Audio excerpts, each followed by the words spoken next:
दोस्तों, राजस्थान राज्य के भरतपुर जिले के नूह गांव के युवक शादी के 7 साल बाद अचानक अपने घर से गायब हो जाता है। घर वाले ढूंढने का बहुत प्रयास करते हैं, लेकिन उसका कहीं अता पता नहीं चलता है। 6 साल का बेटे और 4 साल की बेटी अपनी माँ से पूछती है कि माँ, पापा घर कब आएंगे। इधर युवक के पिता अचानक गायब होने से इतने चिंतित थे, इतने परेशान थे कि बताया नहीं जा सकता है। युवक के पिता दिन को अपने लापता बेटे को तलाश करते और रात को सोने जाते तो नींद नहीं आने के कारण बेचैन रहते, तो इधर उधर घूमते रहते। एक दिन ऐसे ही बेचैनी के कारण इधर उधर घूम रहे थे तो देखते हैं कि आधी रात में लापता बेटे के कमरे से, जिसमें बहू सोती है, उस कमरे से लाइट आ रही है।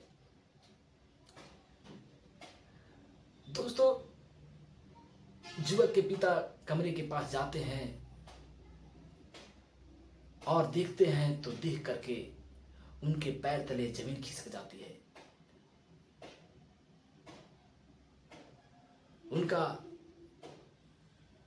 दिल धड़कना बंद हो जाता है। दोस्तों, वो तुरंत पुलिस को फोन करते हैं और कहते हैं कि आप जल्दी मेरे घर आइए। मेरे बेटे के पीछे, लापता होने के पीछे किसका हाथ है वो मुझे पता चल गया है। तो दोस्तों, आप ये कहानी को पूरी सुनिएगा। ये कहानी बहुत ही मार्मिक होने वाली है, दिलचस्प होने वाली है। दोस्तों, पूरी कहानी को सुनने से पहले अगर आप मेरे चैनल पर नए हैं तो आपसे रिक्वेस्ट है कि आप मेरे चैनल को सब्सक्राइब कर दीजिए, लाइक कर दीजिए और शेयर करना मत भूलिएगा। तो चलिए दोस्तों, कहानी को शुरू करते हैं। दोस्तों, भरतपुर के पवन शर्मा की 3 जून 2015 को शादी रीमा के साथ होती है। पवन समान परिवार से था और उसके 2 बहनें भी थे। पवन के पिता हरिप्रसाद एक किसान हैं और पवन दिल्ली में काम करता था। दोस्तों, 4 सालों तक पवन दिल्ली में काम करता है और रीमा ससुराल में रहती है।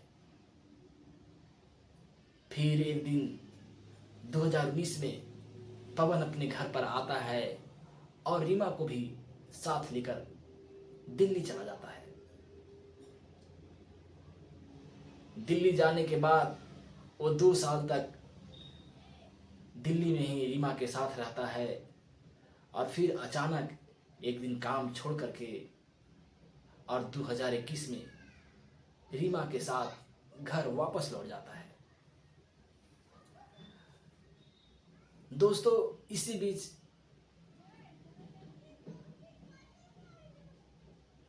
29 मई 2022 को पवन दोस्तों इसी बीच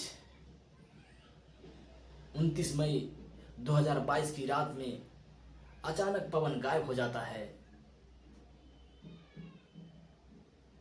30 मई 2022 को घर वाले रीमा से पूछते हैं कि कहाँ गया है, तो रीमा बोलती है कि हमको कुछ भी पता नहीं है।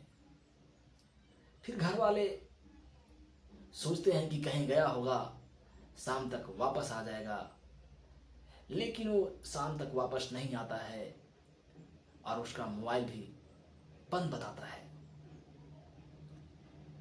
दोस्तों, फिर घर वालों ने जाकर चिकसौना पुलिस स्टेशन में गुमशुदगी दर्ज करवाते हैं और घर वापस लौट जाते हैं। दोस्तों, जब पुलिस ने जांच पड़ताल की तो पवन के मोबाइल फोन की लास्ट लोकेशन उसके घर के ही आ रही थी।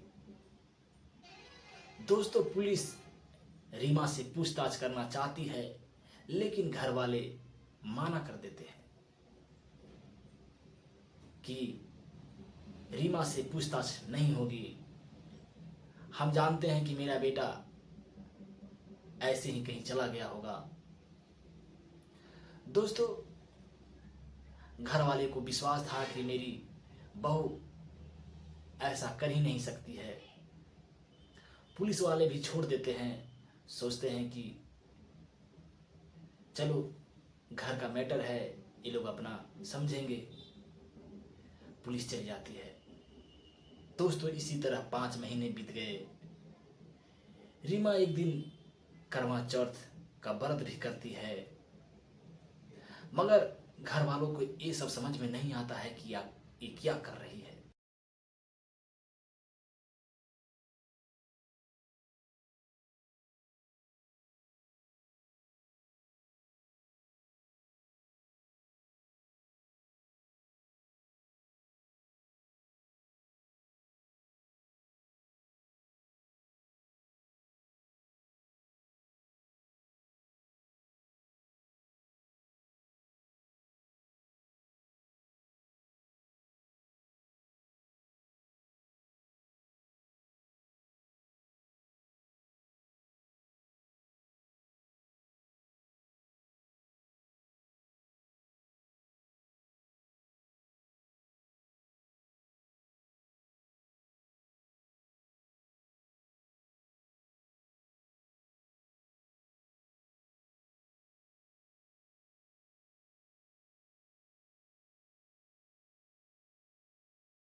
दोस्तों, भागेंद्र की धमकी हरिप्रसाद को यकीन दिला दिया था कि हो न हो पवन के गुमशुदगी के पीछे इन्हीं दोनों को हाथ हो सकता है। दोस्तों, हरिप्रसाद पुलिस को संदेह के रूप में ये सारी बातें बताया। हालांकि इन दोनों को अवैध संबंध पुलिस पवन के गुमशुदगी के पीछे की वजह मानने को तैयार नहीं हुई।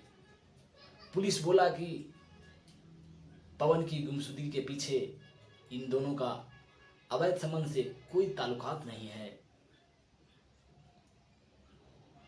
तो इधर इस बवाल के बाद भागेंद्र दिल्ली चला गया और रीमा 28 अक्टूबर को अपना मैके चली गई।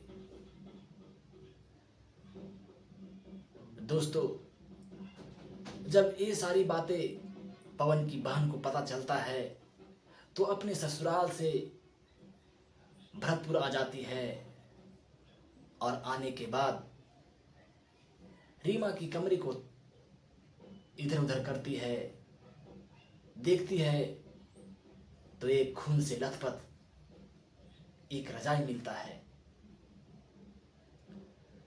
दोस्तों, घर वालों को शक हो जाता है कि पवन के साथ बहुत बड़ा कारनामे हुए हैं, कोई हादसा हुई है। घर वालों को यकीन हो गया कि पवन की हत्या कर दी गई है। दोस्तों, सूचना देने के बाद पुलिस हरिप्रसाद के घर पर आती है और हरिप्रसाद खून से लथपथ वो रजाई को दिखाते हैं।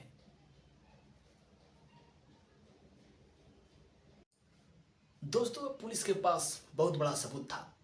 उसने तुरंत दिल्ली से भागेंद्र को और कानपुर से रीमा को पूछताछ के लिए थाने में बुला लाया। दोस्तों, पुलिस ने पूछताछ की तो भागेंद्र ने कबूल किया कि हाँ, मैंने पवन की हत्या की है